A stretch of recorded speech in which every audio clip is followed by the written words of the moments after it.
Great. When's Vermont play?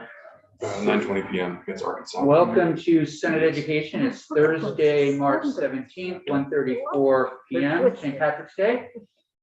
We are starting with a legislative report on the roles and responsibilities for the State Board of Education and Agency of Education. And I'll pass things over to Ms. Simmons, and I think Professor Colby. She was here, and I think she's probably trying to get back in, hopefully. Talk about how we sort of got here to this spot. I know this is something that we talked a little bit about last year. This was something that was very important to the former chair of the State Board of Education, that we really understand, what exactly the Agency of Education is responsible for versus the State Board of Education. So, Ms. Simmons, with that, maybe you could even provide a little bit more context before we jump into the report itself. Hi, committee. It's Emily Simmons, General Counsel, Agency of Education. I'm surprised to see you in your room. I didn't get the memo. You were back in your committee room. So I hope you're enjoying that and that this hybrid format is going well. Give me a cue if I'm not coming through okay for you all. Okay. Thanks very much. So I'll vamp a little bit until Professor Colby rejoins because we are giving a joint presentation today. Okay. So to start with the most recent history on this issue, the General Assembly passed legislation last year, Act 66, directed the agency and the State Board to undertake this very specific report that we're presenting today. Terrific. And your timing is perfect. Professor Colby, not only do we have a moment to congratulate you on the unanimous support from this committee. Thank you. You were worried. Actually, it might have been 5-1. I don't know where Chittenden landed in the end, but I think it was. It's on the fence. But so congratulations. Congratulations. Thank you, everyone. Thank you. I apologize. I'm joining you today from a snowstorm in Denver in a hotel room, so I'm hopeful that the internet will hold. It's been a little up and down. So right. If I drop off, I will come back and I will leave it in Emily's capable hands. Thank you for taking the time. We had just discussed how we got to this point after having passed the bill last year that again looked at where these two groups, the State Board and the Agency of Education, needed some guidance around who's responsible for what. So that's where we're at, and now we will just pass it back to the two of you.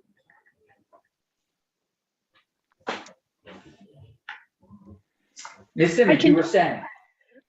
Well, and Professor Colby is going to go through her slides with all of us, but before that, for those who weren't in the General Assembly back in 2000, I believe it was 11 or 12, the General Assembly drastically reorganized state-level education governance. So prior to that legislation, which was Act 98, there was a different configuration for the Agency of Education and the State Board of Education. So that's how you'll sometimes hear about a commissioner of education. Now we have a secretary. So prior to Act 98, the commissioner of education reported to the State Board of Education, and there was no Agency of Education. It was a department under the state boards. Act 98 changed. Mention, since I was in this building at that point, one of the reasons we did this is we felt as though this was education is such an important component of state government and our roles and responsibilities. And for years, governors could run on saying, hey, the State Board of Education, they do education and it's not the administration. And so we felt as though the governor should have the power to appoint a Secretary of Education. Rather than have two bosses, the State Board and the governor, we thought we should streamline it to just one. Those are great suspenders. Thank you. Thank you. Thank you. So, Tammy, that was my only little bit of table setting. If you want to take it away with your slide deck. Sure. Thanks, Emily. And just to reiterate what Emily was saying, I think when the State Board and the agency were assigned this task to think about roles and responsibilities, we were quite cognizant as a group to think about sort of what statute says and what sort of the legislative intent was here. And that is to, again, elevate education secretary and sort of the agencies to a cabinet level organization as a part of the governance. But that means that we have to be thoughtful about how the state board and the agency work together. And one of the things we talked a lot about as a group is how do we think about roles and responsibilities in a way that sort of promote policy coherence, because with the structure we have, it'd be really easy to get going cross purposes, right? And I don't think that neither the agency nor the board would like to see that. And so a lot of the conversation that we've had over the past months has really focused, I would say it's been grounded in this larger idea of policy coherence and thinking about how the two organizations can work together in a complementary and supportive way to push sort of a more coherent education policy agenda, and to make sure that we're really staying true to the larger mission around equal educational opportunities for all students. And so I hope that sort of came through in our brief report to you. What I thought I might do, and again, Emily, jump in here, is we had prepared a few slides that sort of walk through some of the big ideas and sort of how we see, or at least the group came to some agreement about how we'd like to recommend that the legislature sort of proceed with thinking about sort of what these organizations might be. And I don't know, do you want to look at them as PDFs? Should I pull them up on my screen? What works best for you in the room? We have them on our screen unless I see somebody that is concerned otherwise. Is that okay? We have them on our screen. Then I may just then not pull them up just because I'm having bandwidth issues, if everybody's okay with that. If it's easier to have it up, I'm happy to do that too. And I'll reference the slides as I go through. And just know that when I'm doing this, I can't see your hands or comments. So if you need to, I have to switch screens over. So if I do that, just raise your hand and be vocal about it so I hear you, okay? So as the sort of the plate sitting on slide 2, we had Act 66 that asked us to prepare a report that came back to the House and Senate Education Committees. And just to be real clear, the way we understood the purpose was to make recommendations for how the roles and responsibilities might be delineated between the state board and the agency. And again, with the goal of having a system that meets the needs of students in a fair and equitable basis, but also sort of being mindful of wanting to maximize these operational and administrative efficiencies. And so Chair Olson established a subcommittee. I was the chair of the subcommittee, but I also had terrific input and help from Lyle Jepson, Jennifer O'Farrell, Oliver, and Secretary French. And Emily also, while she was not officially on the subcommittee, attended nearly all the subcommittee meetings and was very much a partner in this as well. So on slide 3 is how do we go about approaching this work? I think we all agreed that it was important to establish an overarching organizing framework that considers sort of what are the things that both the state board and the agency do. And so that we could start to think about, like, in a thoughtful way, right? What activities within these domains, what activities are there shared interests? What makes the most sense, right? Again, with policy coherence in mind, for the agency to take a leadership role on, for the state board to take a leadership role. And so we developed this organizational framework, which I'm going to talk through in just a minute. And then we reviewed existing statute. I think many thanks to Emily and her office for pulling together a laundry list of all the places where both the state board and the agency are invoked in statute. And then we developed the recommendations that I'm going to walk through for you today on how to align the roles and responsibilities. So slide 4. What is this organizing framework? Well, we bucketing being a technical term, but we bucketed sort of these roles and responsibilities into three parts. 1, appellate powers and dispute resolution. Rulemaking, and I have that bolded because that may be the most substantial sort of set of recommendations that we have. 3, strategic visioning and public assurance. 4, supervisory union and district organization. 5, accountability, and then 6, independent school approval. And what we did is we worked through each one of these domains separately and really talked about like what makes sense here. The first one is with regard to appellate powers, and I'm on slide 5, where we recognize that in current statute, both AOE and the state board have important roles to play with respect to appellate powers and dispute resolution. And what we want to make sure that we have here is that, again, that we have complementary roles going forward. And so I think where we ended up, and this is one thing I know that both Secretary French and Emily have commented on in the memo too, and I think this is worthy of more discussion, is, the state board serving as a neutral third party for appeals and involve a decision or action on the part of the agency. And the thought there being that the state board operates as an independent entity to the agency and provides a means for public input and assurance into that process. And then we also identified a number of places in statute where there are concerns about inconsistencies and redundancies in existing statute with respect to appeals, and there are some very specific recommendations for change included in our report. Moving on to slide 6, rulemaking. And again, I think this was, of all the domains, this one generated the most conversation, and I think has the most substantial recommendations. And this sort of level set here, I think everyone on the subcommittee identified that right now there are significant challenges with the existing approach to rulemaking. For example, we have capacity issues on both the agency side and the state board side. If you think about just the Rule 2200 series we just went through. So there's a real need to be thoughtful here and think about what this looks like, sort of post, creating the agency as a cabinet agency and the state board being a complementary role. So we started by again, coming to some points of agreement, which were that we share the same interest and commitment to rulemaking process that improves and strengthens, again, coherence, organizational efficiency, and opportunities for public input and assurance in the rulemaking process. But after that, we had a hard look and said, perhaps we need to reorganize the rules and responsibilities for rulemaking in a different way than what we have now. And in the report, there's quite a lot of detail around that. So I'm going to stay at a high level right now, and then we may have more specific questions.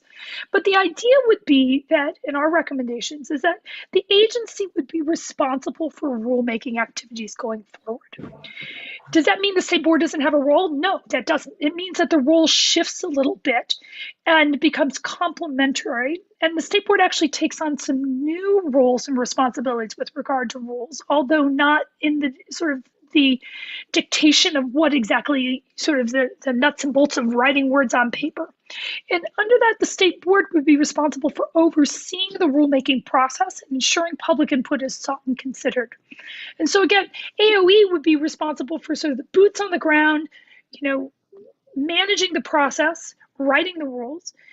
State board would be responsible for overseeing this process and ensuring public input is sought and considered in that process. And again, in the report, there's quite a bit of detail where we break this out according to process about sort of what that would look like at certain steps in rulemaking.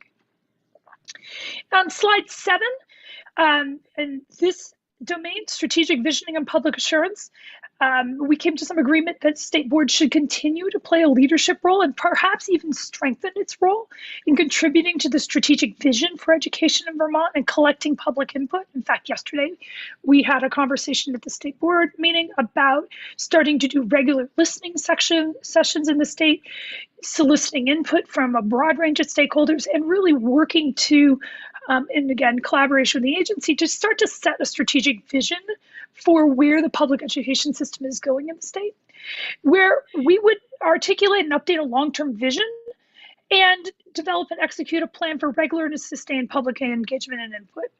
Whereas the agency then would be responsible for establishing and implementing a strategic work plan, which is, sort of, again, how you get the work done, and consistent, as you mentioned, with sort of the intent of this being a cabinet level agency and having some accountability to the governor's office with respect to actually getting work done.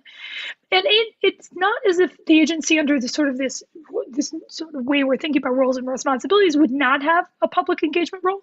It would continue to regularly engage with stakeholders in the public, but on the key issues. And so you can kind of think of macro, micro here, right? Where the state board would be taking a more macro perspective and developing a vision for education in the state, whereas the agency would be more involved in execution and implementation. On slide 8, supervisory union and district governance. The agreement was that the state board would continue to retain its authority to draw SU boundaries and provide waivers for SU board representation, but would certainly consider AOE input into its deliberations. That's consistent with sort of how that arrangement works right now. But there was real agreement on the part of the subcommittee and the board and the agency as well that there is a need to clarify, strengthen, and refine the board's role in school district governance and realignment. And some of that we can see percolating right now in the conversations that are happening in the General Assembly, with the House bill that's coming out. Again, having to really think about how we articulate that leadership role for the board in school district governance in a way that is consistent with Act 46 and successor legislation. And again, there's work underway by the agency and the state board with the General Assembly on potential updates to Chapter 11 and Title 16 that we think would sort of help go a long way toward that clarification and strengthening. There also is a need there was agreement that there's a need for some new rulemaking that provides additional direction to both the state board and the agency with respect to ensuring good governance and fiduciary responsibility on the part of SU and SD boards. Many other states in their regulations have rules around sort of what does good governance look like at the local level. And that was something that was discussed quite a bit by our group, and certainly we offered some recommendations that in sort of going forward that this is an important consideration for how we strengthen governance in the state. Slide 9, accountability and oversight. Here again, really trying to be thoughtful about sort of where's the role of the state board, where's the role of the agency, and in particular, who leads and in what ways. And so on EQS, the agency would be responsible for overseeing and implementing the state's education quality standards, and the state board should not, under current statute, take a supervisory disposition with respect to AOE's work. Does that mean the state board doesn't have a role? No, that's not what that means. At least we didn't see it that way, which is we think the state board has an important public assurance role here in maintaining and enforcing the educational quality standards in ways that continue to promote equal educational opportunity. And, for example, the state board can determine based on the secretary's recommendation whether a school is subject to governance consequences for failing to meet EQS or making sufficient progress on EQS. And so again, agency would lead, but the board would play an important role in supporting there and also being an independent outside arbiter when and if necessary. The roles reverse a little bit, right? So agency leaning on EQS, whereas for governance, the state board would take sort of the leadership role and retaining its oversight of school governance when questions of school district or supervisory union organization overlap with educational quality concerns. And again, this would always be in consultation with the agency, but in our conversations as a group, really thinking about who leads and who supports and these questions around accountability and oversight was really important to us. And again, identifying AOE as the leader for the EQS work and the state board being the leader for the governance. Slide 10, independent and post-secondary school approval. The recommendation is that the state board retain its current authorities to approve and regulate independent and post-secondary schools, and the agency retains its investigative responsibilities where there are issues of concern. The state board would continue to be the adjudicator where necessary, but again, who leads? The state board would have authority to approve and regulate, and the agency would be taking the lead and taking the leadership role with investigative responsibilities. So let me just stop there. That's a real sort of treetop view of the recommendations and sort of how we organized our work. And again, we were trying to be thoughtful in how we did that, both in organizing the conversation in a way that we thought would be helpful to policymakers and working through all of this, because there's just a lot to think about, but also in terms of setting a framework where we can continue as the state board and the agency to have good conversations around how we work together in an effective way. So let me stop there. Emily, do you have anything to add? Not at all. Any questions? Yeah, Senator Persley. Yeah, Emily, do you remember 2 years ago, or maybe 3, back when Baruch was chair, we had a side-by-side of all, we had like all the different tasks of either the board or the agency, and then had 2 columns of which was where and where it was going. I found that just because that's the way I thought about it before, I was kind of looking for something like that, because that kind of showed you like who's doing it now, and then where are we talking about moving it. We ended up reaching agreement, so we ditched that approach. But I just wondered if you knew what I was talking about 1 and 2, if there's anything like that today on the recommendations that are in the report. I remember it well. Yes, I remember creating that long table that went on for, oh gosh, 40 pages. I feel like every time I presented it to you all, I'd find another typo that I made in that table. So no, there's not a new version of that document, Senator Perchlik. The primary reason for that is that Act 66, this legislation that passed last year, was very specific in telling AOE and the state board not to come back with a draft of legislation and not to be marking up Title 16 and moving things around. So as Professor Colby presented it, we kept things at this conceptual, organized by function presentation rather than organizing our work by where different duties are doled out within Title 16. And that might have been one of the reasons it was such a productive conversation, because the state board and the agency really came at this group project from a standpoint of logic and what makes sense rather than immediately getting in the weeds. Now, if you're going to take up legislation, we fully understand that we're going to have to get into the weeds with you on making each of these higher level recommendations real in terms of where you would amend the law. There is some good detailed information, however, in our report that is at least 50% to what you're looking for with that side-by-side. So beginning on page 7, on page 8, we did get into a little more of the sort of operations level of how the duties would be split among the 2 entities for each of the major areas of responsibility. And if I may, I do want to just echo what Emily was saying. Oh, I'm sorry. Between where we are today versus. Senator Pershling, please. Yeah.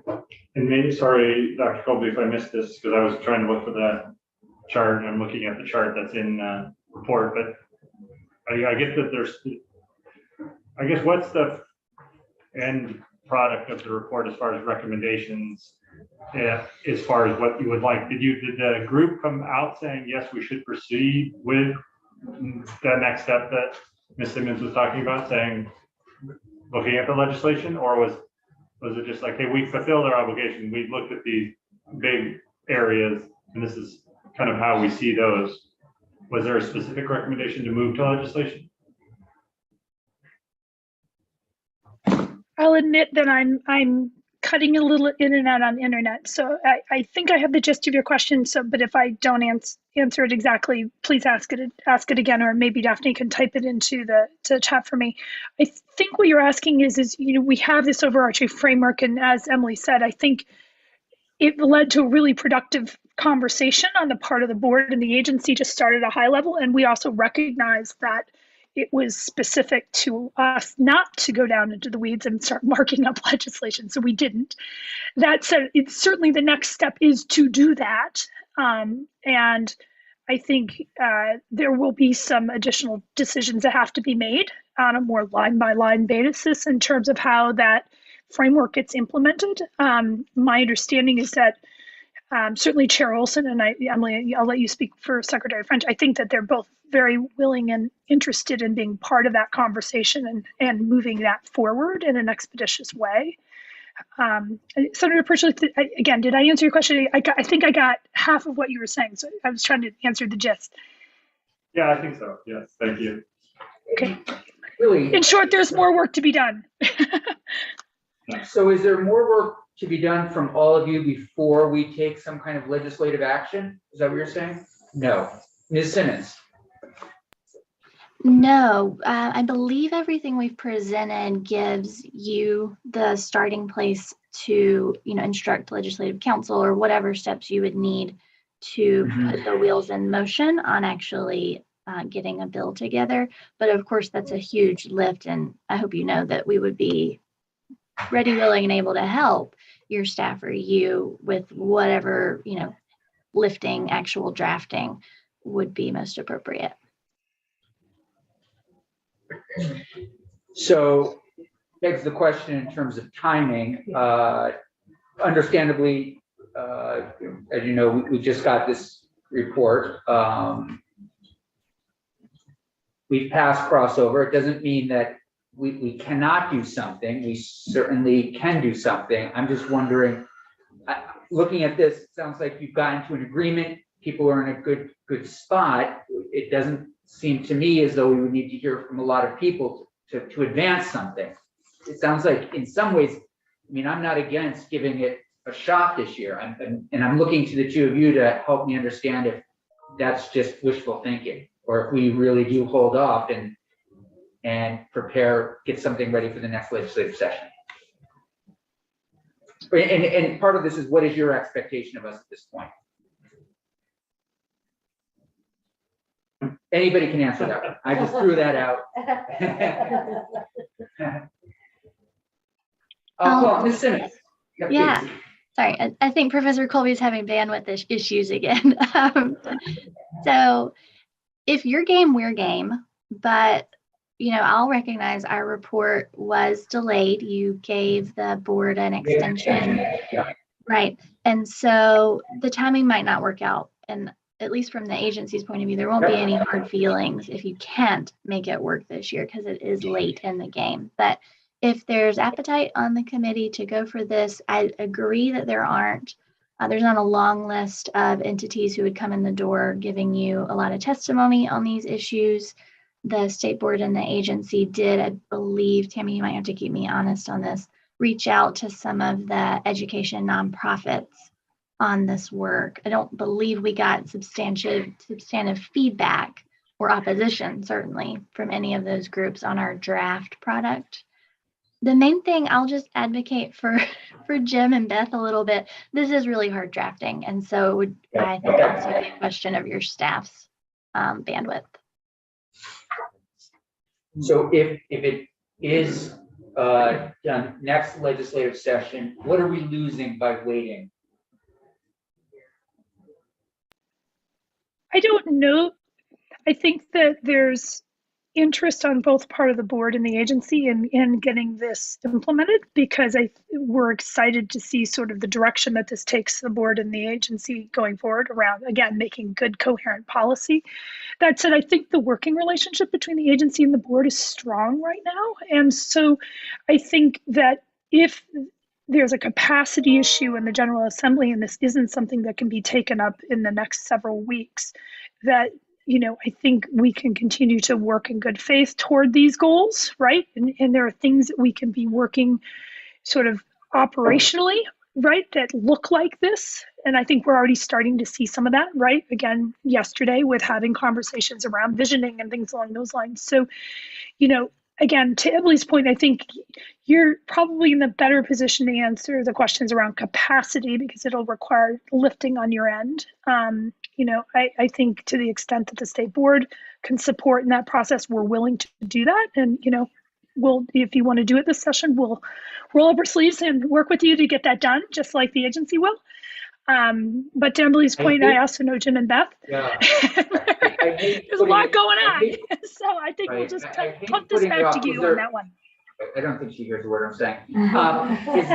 Is there a way to do part of it? Is there any way to do? No, it's all or nothing. I think it would be hard to do part of it. Okay. I think that I'd be interested in Emily's standpoint on that. I think part of the strength of the approach is actually in implementing the larger framework where we sort of really think strategically about who's leading and how we're complementing. And while these things are broken up by these buckets, in some ways, these things are intertwined with one another, and sort of doing it one place and doing it the other place, I think it might be really hard to move it forward. But I'd be interested in your thoughts on that. I actually have a question, and early on in your, as you started the slides, you mentioned that both the board and the agency are somewhat compromised in terms of resources. You said you could use more resources. And so regardless of whatever work happens here, what are the resources that would help for the board and or the education agency to move forward with rulemaking or with further work as a result of the report?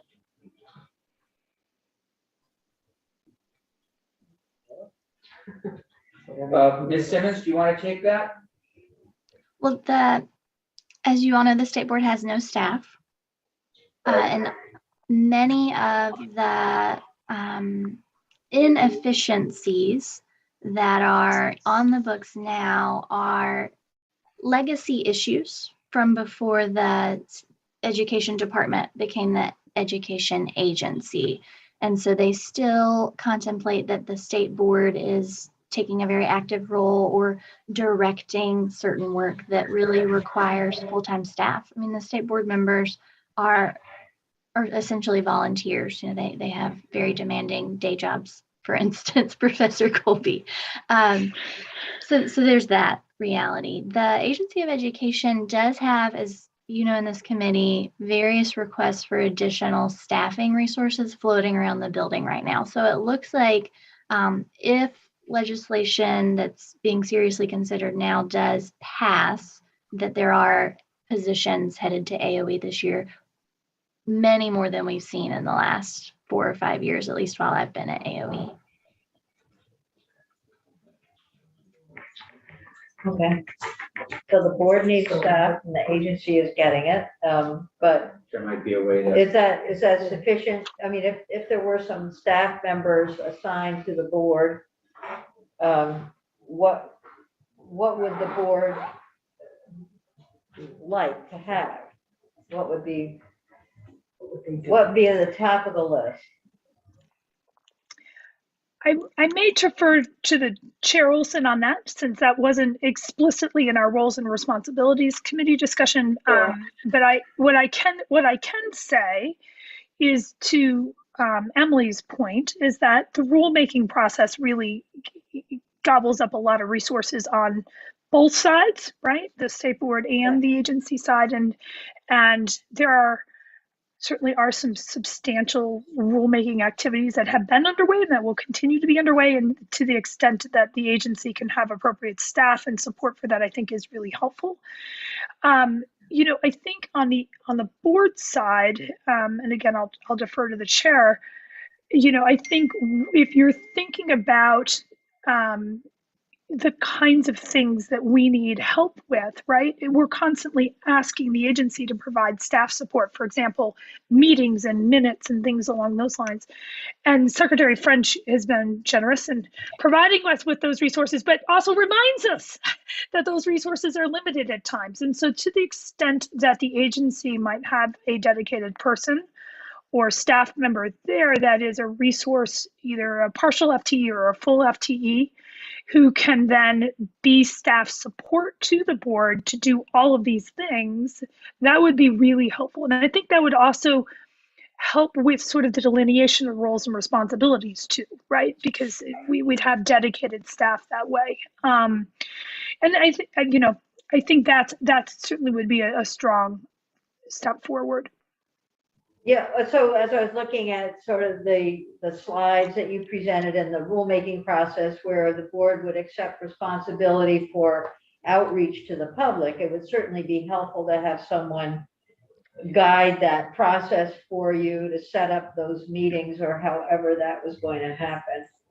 That's right. That's right. And even yesterday, we were talking about exactly that and trying to figure out, like, how do we do this? And one of the things that we talked about yesterday, which I think is just a terrific step forward, is, we have the Rule 2200 series that just went through, and we're going to put together a subgroup that's going to monitor the implementation of those rules. And I think this is really an important thing to do, right? Is where we're going to be, when we move forward with policy, we should be gathering input on its implementation, right? Policymaking is a process. It's not a one and done thing. And so, but, the secretary was very kind and reminded us that that requires more resources on the part of the agency now to staff another subcommittee. And so I think, everyone recognizes that just asking for additional resources is always a pressure point. But, I think we're at a moment now that we're able to settle and really look at sort of what the roles and responsibilities are going to be and how we can be strategic in what these two organizations are doing, that we really should be talking about, like, okay, well, how do we staff some of these functions in an effective way? And some of that's going to be the agency side, just doing the work around rulemaking.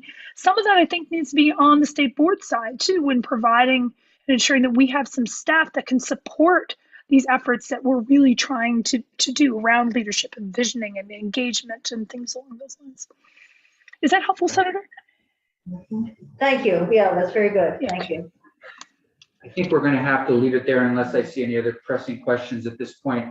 The next step from our end will be really to touch base with our leadership, Senate leadership, and Ledge Council to see what kinds of capacities we have to actually move something this year, or if we would have to wait till next year, as well as explore, I think Senator Lang's good point of, what might we take a look at with staffing for the state board even this year. So with that, thank you both very much. Professor Colby, hope you have a good trip. Thank you. Thank you. And Ms. Simmons, as usual, thanks very much. Yep. And just to say once again, I think we're ready to work with all of you to move this forward. So just reach out and let us know sort of how you're thinking about proceeding. Thank you for your time. Thank you. Okay, thank you. Committee, we are moving on to H456, which should be familiar to everyone. We've been working on it a little bit this week and have had a walkthrough. This is the House bill that Representative James talked to us about, an act relating to establishing strategic goals and reporting requirements for the Vermont state colleges.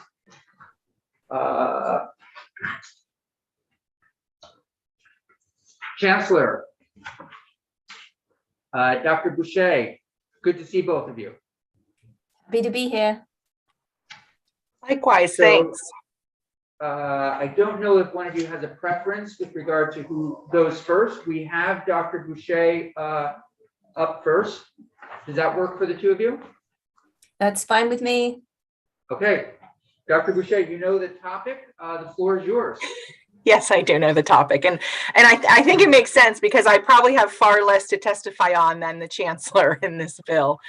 Okay. So I am here to affirm AOE's support of the section on FAFSA completion that would have us partner with VSAC to take some time to understand whether it makes sense for Vermont as a state to require FAFSA completion as part of high school graduation, and then also if it makes sense to do so, how to implement that. So just as a little bit of background, the idea of mandatory FAFSA completion as a requirement for high school graduation has been of interest in a handful of states across the nation in the past few years. As of June 21, only Texas has actually passed that in its legislation. It's possible that some others who have been contemplating it, Massachusetts, Minnesota, New York, South Carolina, West Virginia, it's possible that since June they've passed it, but I haven't really taken a look at that since then. We had some discussion. This came out of the steering committee for the future of higher education that was put in place by the General Assembly to do its work last year. This was part of that discussion. Ultimately, we decided that it might be too premature for the steering committee to recommend that we actually enact that legislatively, and that we needed to do some more work in that area.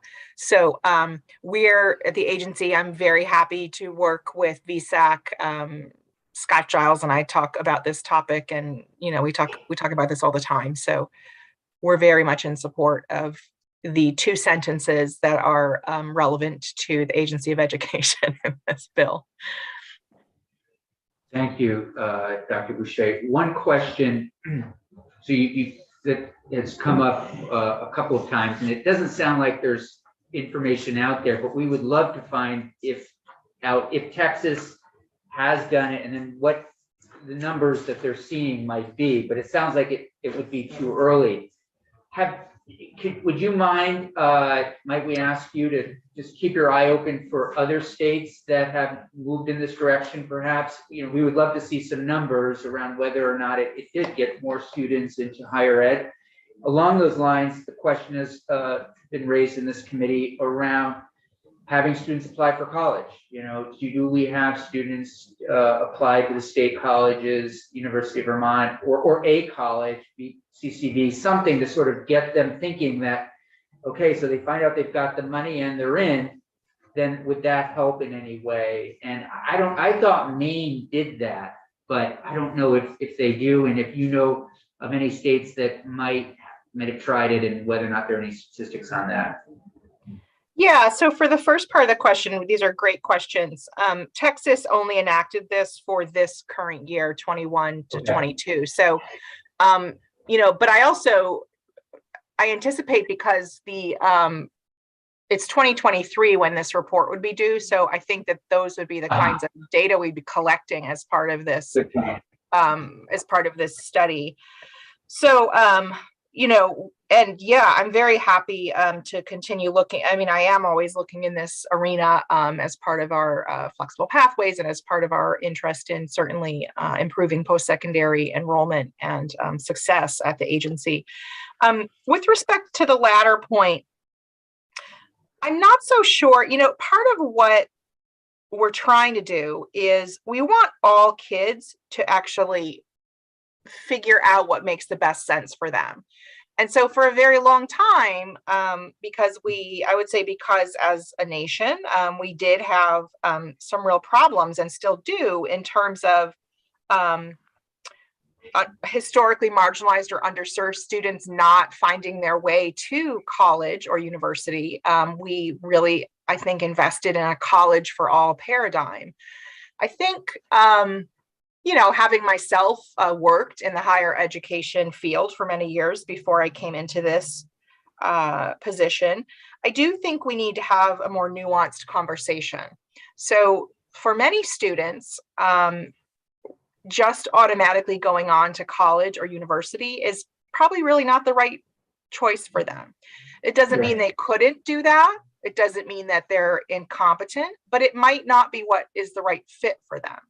And, I am always painfully aware that we don't want to get back into a situation where only certain kids, that is those who are more privileged, are going to college and university. But on the other hand, I really want to respect that there are, and I think we should as a state, respect that there are viable career pathways that require some kind of post-secondary training that might not require a college or university degree per se. So I think it's a fascinating conversation that we all need to have. And I'm very pleased to be a part of that work. I think we can actually get it right. I think we're all, on the same page in terms of wanting to make sure all students have, and something that they enjoy doing, and that it's viable, and that they're successful. Senator Kirschlake in the center lines. My understanding was that Illinois passed the FAFSA requirement in 2018, and that Texas and Illinois both passed it last year. But maybe that's one of the things that the report will tell us, which, because we heard this, and I thought we heard testimony that Tennessee had also done it, but regardless, that's what the main purpose of that part of the bill is, just to report back on what they've learned in the time that they've done, those that have done it. Yeah, I haven't done a scan myself, Senator Perchlik. I'm actually looking at, who we use to do this kind of work, which is the Education Commission of States, on a report dated June 25th, 21. So Illinois is not listed in their summary of states that are actually active even in this work. So it's possible there are some gaps there. And yeah, exactly though, this would be part of what we do in terms of how the legislation is currently written. So when you think about this, did you have a follow-up? I guess just that your other point about it's not for everybody. We did talk about making sure we would change the language, or it seemed to be that we all agreed that there'd be some kind of opt-out. It wouldn't be required actually by everybody. So we agreed with your point on that. Yeah, to me, it's an interesting way. It's a very limited way of looking at how to get young people to college. Are there other ways, I guess, that we might not be thinking about? So FAFSA is one thing, the financial piece, that's a barrier without a doubt. Wondering if college is for, folks, that's another. You get the next acceptance. What are the other things that could be done? Bennington College, I know a lot of kids that have, live in the community that have never been on the college campus. There's something about going there that can be intimidating. How do we get, those kids just to have an overnight or an experience at some places, sit in on a class? I think we get some of this through dual enrollment, but there are other ways to break these boundaries down so that kids are just ready to go and excited if this is what they want. Yeah, I would also clarify, my response was more to the idea, Mr. Chair, that you said about requiring students to apply to college. Yeah. So yeah. I think that, I think what we'll find is there can be, and that's why some of these other states have legislated it, there can be some benefit for all students to complete the FAFSA and just have that as a piece of information. What kind of federal aid, for instance, would you have access to? I think one of the challenges I think that we'll run into is implementation at a universal level, which would probably require significantly more staffing if we're going to require that in the K-12 system. And again, these are just my thoughts that I have today. I think this work will be really important for really looking at each of these issues. And then also, the FAFSA, even though I know it has become simplified, is still a pretty tricky endeavor. And so I think there will be some communities where it is really challenging for a variety of reasons for families to be sharing that information about their income, even if they do or do not have income tax forms to rely on, and so on and so forth. So, again, I would say I think this is a good idea to look at this, and I think it's a good idea for us to make a choice as a state about how we want to move forward. I think there's definitely pros and cons to the approach, and I'm personally looking forward to actually, I'll be working on this pretty directly, just given that it's an area that I usually tend to be the person in our agency that, as Sophie knows, that as Chancellor Sadani knows, that actually interfaces with our post-secondary topics. And it's, as I mentioned yesterday, at least, it's not unnoticed, it's not going unnoticed that this is part of a strategic plan for the Vermont State Colleges. And so I'm assuming that the reason it's here is to get more students at the Vermont State Colleges. Or it might have been found in a different bill, a bill that had something to do with just increasing the number of Vermonters who are going into higher education. So I'll look to the Chancellor perhaps to correct us if we're wrong, but it's not a judgment call. It just happens to be connected to, improving our state colleges. And part of that is, I would think, improving admissions. So with that, if Dr. Boucher, Senator Lyons. Oh, I'll wait, because I think my question is probably more pertinent to the chancellor. Okay. Yeah. Dr. Boucher, anything else from your end? Not at this time, no. Thank you, Mr. Chair. Okay. Chancellor, thanks for being with us. The floor is yours. Thank you very much. So I appreciate it. Yeah, I would just, maybe just to finish up where you were with Dr. Boucher, my understanding is the reason that particular recommendation is in the statute is because it came out of the select committee work. Right. The Select Committee on Public Higher Education, or the Future of Public Higher Education in Vermont, was initially focused on public higher education in Vermont more broadly. So it came out of that work, and it had a list of implementation steps that were included in the report, and this was one of the things in there. So I think the notion was that as a state, we need to be thinking about it. I don't know that it was specifically targeted at the Vermont State College system per se. Obviously, it would, be beneficial for the ongoing college ongoing rate for all high school students. So, so thank Along you. those lines, while we're on this topic, in general, are the state colleges, if we were to have students move forward filling out the FAFSA, and we find out that students are qualifying for Pell dollars is one thing, but are the state colleges equipped to meet students where they might need to be in order to afford the state colleges? Well, that's ahead. something obviously that we work on all the time, and affordability is an absolutely critical issue for the Vermont State Colleges. It's been identified as a strategic priority by our Board of Trustees.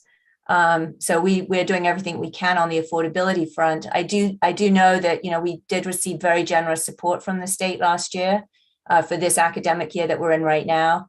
A number of those scholarships have really benefited our students. Over 1/3 of our students are receiving some form of state aid, thanks to the work that was done last legislative session. As far as access goes, I think you're all aware about the 802 Opportunity Grant for CCV, which we're very supportive of, but that enables students whose adjusted family gross income is $50,000 or less to go to CCV free of charge. And I know there's a legislation out there to increase that up to $75,000, which we obviously would be extremely supportive of, to really increase affordability and really provide those pathways into higher education for students. If they start at CCV and that's the cheapest option for them, obviously our hope would be that they would complete degrees, consider moving on and finishing out at one of the other institutions moving forward. Thank you. Great. So do you want to start at the top? Sure. So thank you very much for inviting me here today. Obviously, I'm the Chancellor for the Vermont State College System. I was invited to testify on House Bill 456. So as you know, the legislative created select committee had a number of specific implementation steps that contained recommendations for the Board of Trustees, the Chancellor's office, the individual colleges, the governor, VSAC, the University of Vermont, and the state's employers. But it also did include some specific recommendations for the legislature and as well as for VSAC. And those included clarifying the power of the board regarding the disposal of property, charging VSAC and the Agency of Education to work together on implementation recommendations for a requirement that all high school students complete the FAFSA as a condition of graduation, and adopting a definition of affordability and then providing annual reporting on affordability. Elsewhere in the report, the Select Committee did recognize the gravity of the fiscal crisis facing the Vermont State Colleges and the need for the legislature to act with urgency to preserve the system as an indispensable state asset, which the state has done and for which we're very thankful for the past 2 years. Plus, the legislature did articulate a clear set of statewide strategic objectives for public post-secondary education, put those in statute, and is using those to direct state investment. So when we come back, which I assume we will do at some point, to talk about our budget request for this year, we'll be reporting back on some of those legislative requirements that were in the bill last year for us to report out onto the Education and the Appropriations Committees.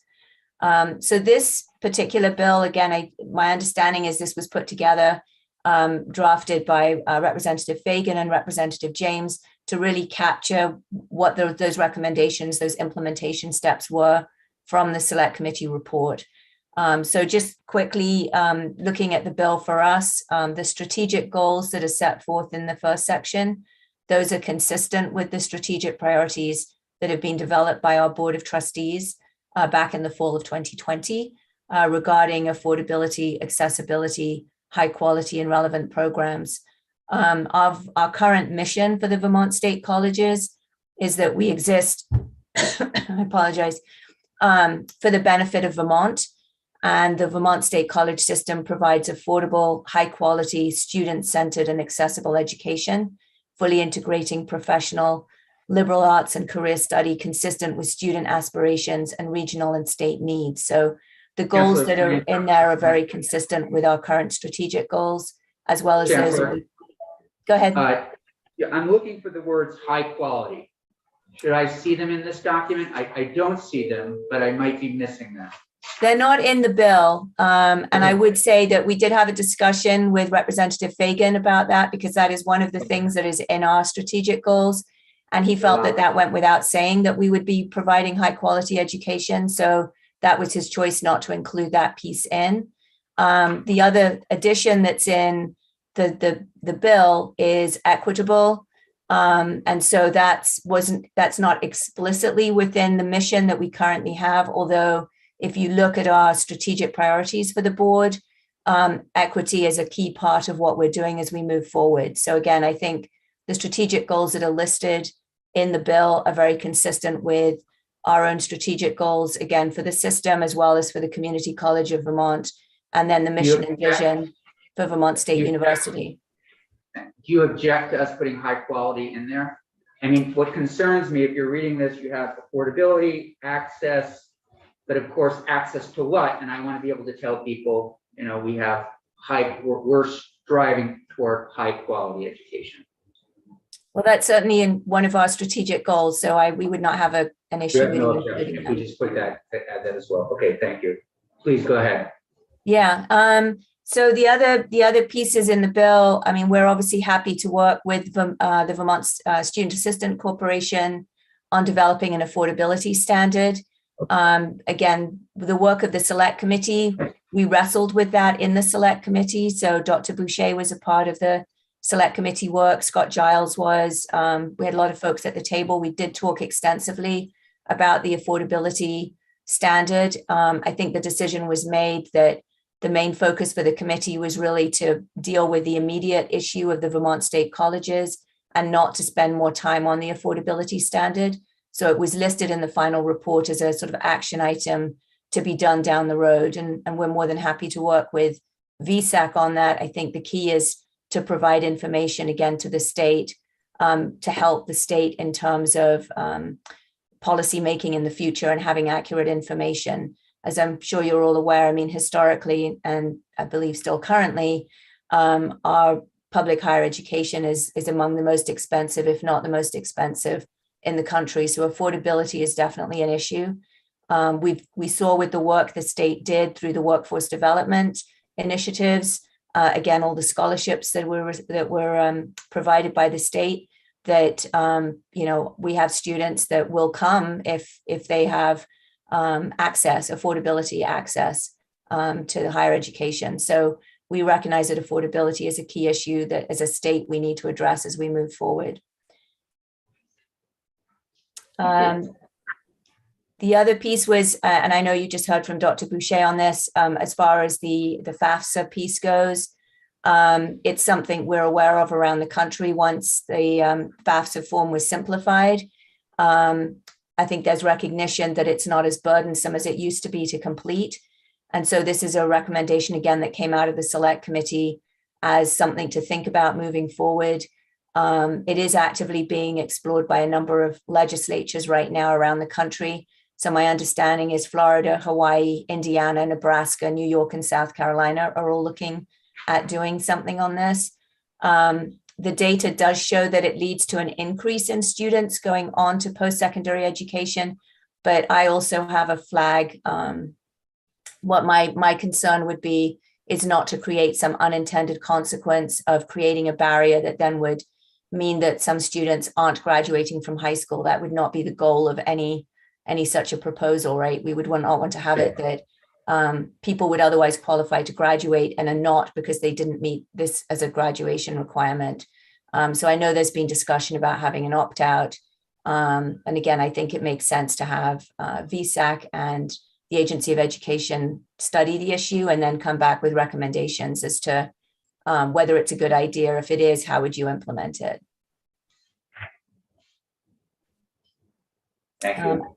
And the other pieces in the bill, I mean, the property disposal, that was really just moving a provision that was added last year, but from one place it was put in as, I forget the number, 2188 or whatever, but it was as a standalone section. And I think the feeling was that it made more sense. It would have higher, it would be more noticeable if it was moved into a different section. So that's my understanding of the reason why the proposal is to move the language from one place to another place. Committee questions. Senator Chin. Chancellor Zidani, are you coming in later this week to speak a little bit about faculty assemblies and how you're planning their governance constructs to work after the post-transformation? I believe we're scheduled to do that tomorrow. Excellent. Great. Senator Lyons, please. So have you ever considered something like an auto admit program for students who have, even students who may not ordinarily consider college, and linking up with VTC and CCD and having some kind of program that just says you've achieved a specific goal in your college or your high school experience, and you've been recommended by your counselor, and you are accepted into our program in X because of your interest. And have you ever thought of something like that? I believe that Linden, and it might have been when it was still Linden State College, or it might have been NVU Linden, I'm not sure. But I believe they had a day, I'm pretty sure it was when it was Linden State College, because I'm remembering the president that did it.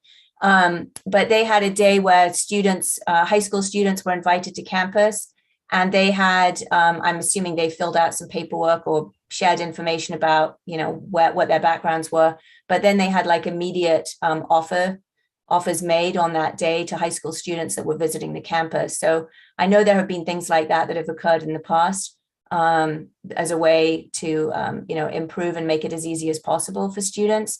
We do have, going through our transformation, we do have a student experience team, and then they are sub teams, and we have an admissions sub team that are really looking at those kinds of proposals and how best to make it as easy as possible and streamlined as possible moving forward. Because obviously the easier the process, the fewer the bumps in the way, it's better for students and for parents, and to find out, as soon as possible who qualifies and who's in. I mean, we're non-selective, generally speaking. So, a lot of students are eligible to come to us. Dr. Boucher. Yes, thank you. And I wanted to add to Senator Lyons' question that we worked, both the Agency of Education and VSAC worked with the state colleges and developed a great program called EMC Square that was actually identifying students who were not quite ready based on their math performance their junior year in high school. And we actually brought together, not quite ready for college in the state college system. And we brought together both high school math faculty and college and university faculty within at the time, Vermont State College system. And they developed a course together that actually accelerated learning for the students to get them ready. And then I do believe if they completed this course, they were automatically allowed into the Vermont State College system. Neat. It's a great program. Yeah. Chancellor, would you mind just putting H456 into the bigger picture of the transformation for us? You know, where does it fit? Yeah, no, I'm happy to do that. I mean, this is really a small part of the transformation. Again, this is more a kind of, I view it more as a narrow bill that's sort of cleanup of the select committee. The rest of our transformation is really focused on the blueprint that was set forth in the select committee's report. And there were two key recommendations. Well, there were a ton of recommendations, but two big ones. And one was that we bring together Castleton University, Vermont Technical College, and Northern Vermont University into a single university. The other was that we engage in system-wide administrative consolidations. So that's really the very big picture of what we're doing right now. Is we're looking to launch the new university as of July of next year, 2023. Right now, we have presidential candidates for that new university are coming on campus this week and next week.